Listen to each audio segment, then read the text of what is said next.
বিদ্যুৎ আপনারা অনেকে জানেনই না,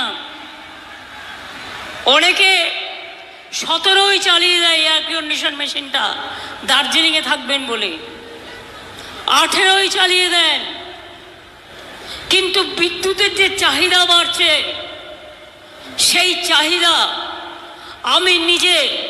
আমি এত এসি ইউজ করি না, আর আমি যদি কখনো করি, আমি যে ঘরে থাকি সেই ঘরে এসি আমি ইউজ করি না, আর 27-এর নিচে বাইরে থাকলেও আমি 27-এর নিচে চালাই না। আপনারা চালান, কিন্তু বিদ্যুৎ সঞ্চয় করুন, বিদ্যুৎ অপচয় করবেন না। বিখ্যাত গবেষকরা বলছে 25-এর নিচে নামানো উচিত নয়। আর যত্রতত্র বিদ্যুতের অপচয় করলে, জলের অপচয় করলে একদিন কিন্তু ভাড়ার শেষ হয়ে যায়।